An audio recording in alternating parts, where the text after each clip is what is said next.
ये जाली हुकूमत है, ये फ्रॉड हुकूमत है, ये फॉर्म 47 वाली हुकूमत है, इसे तस्लीम नहीं करते। हम तो ये बात इसलिए कह रहे हैं कि हमारे पास तो फॉर्म 45 मौजूद हैं। अगर इतनी हिम्मत है और तुम कहते हो कि हम अवाम के जरिए से हुकूमत में आए हैं, तो ले आओ तुम भी फॉर्म 45 और हम भी ले आते हैं। बना दो एक जुडिशियल कमीशन, वो उनके सामने उसी तरह से कार्रवाई चलाएं जस्टिस फाइज ईसा साहब, जिस तरह भी उन्होंने पिछले चंद मुकदमों में चलाई थी। एक एक फॉर्म आता जाएगा और इन काले आजमाओं का और इन जमहूरियत पर शफून मारने वालों का और इनके आलाएकारों का चेहरा बेनकाब होता चला जाएगा और ये हमेशा के लिए हमारे सरों से हट जाएंगे। और सामने फॉर्म 45 लेकर आओ। फॉर्म 45 के अलावा हम किसी हुकूमत को नहीं मानते, इसलिए कि ये जबरन हम पर मुसल्लत किए गए हैं। और ये बात हम नहीं कह रहे, ये तो काकड़ साहब फरमा रहे हैं। काकड़ साहब कौन थे?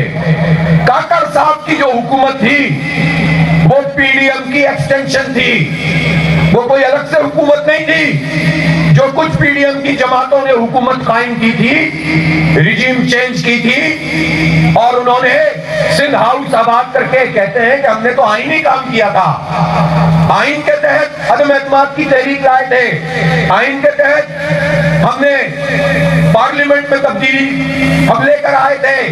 ये सिंध हाउस में जो कुछ हो रहा था वो कौन से आइन में लिखा हुआ है? और ये सवाल हमारा मिनिस्टरों से भी है, मौलानाओं से भी है। इंसानों की कीमतें लगाओगे, हॉर्स ट्रेडिंग करोगे, लोटे और लुटेरों को हम पर मुसल्लत करोगे और फिर उसके बाद 16 महीने तबाह कर दोगे इस मुल्क की मईशत को। मजीद IMF का गुलाम बनाओगे, मजीद बिजली महंगी करो, मजीद गैस महंगी करो और फिर अपनी ही मर्जी की एक केयर टेकर गवर्नमेंट ले आओ और फिर वो केयर टेकर गवर्नमेंट भी कहे कि हम तो मईशत ठीक करना चाहते हैं, IMF का मसला है उसको हल करना चाहते हैं, उनकी शराइत पूरी करना चाहते हैं, अवाम को कुर्बानी देनी चाहिए। बिजली की कीमत बढ़ाई, लोग बिल मिलाने लगे, गैस की कीमत 4-4 गुना बढ़ा दी, परेशान हो गए लोग। लोड शेडिंग अगर अलग है, बर्बाद करके रख दिया। सनतें तबाह हो रही हैं, छोटी सनतें तबाह हो रही हैं, कहां से पूरा करें, कहां से मार्केट में कम्पीट करें? ये सब कुछ तबाही हुई और फिर क्या काम किया? फिर ये काम किया कि वो गंदुम कि जिसमें हम खुद कफील थे कि चले कुछ नहीं तो अपना उगा रहे हैं, अपना खा लेंगे। गंदुम हमारे पास मौजूद थी, कोई 40-50 लाख टन मौजूद थी, लेकिन फिर भी उसी केयर टेकर गवर्नमेंट ने जो पीडीएम का एक्सटेंशन थी उसने उस वक्त पाकिस्तान को $1 बिलियन का नुकसान पहुंचाया, जब $1 के लिए मारे मारे फिर रहे थे, भिखारी बने हुए थे हमारे हुक्मरान, कभी इधर जा रहे थे कभी उधर जा रहे थे।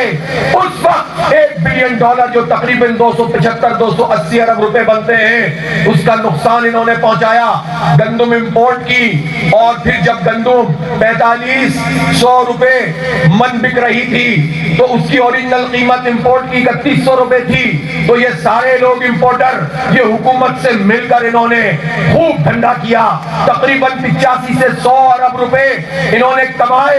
ये अकेले नहीं कमाए होंगे, सबको बांटे होंगे।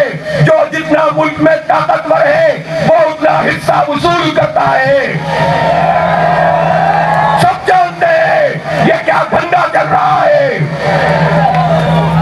सब जानते हैं कि इस मुल्क के वसाइल को, गरीब के खून पसीने की कमाई को कौन लूट रहा है। अवाम बहुत गुस्से में है, लेकिन ये चाहते हैं कि ये गुस्सा मायूसी में बदल जाए।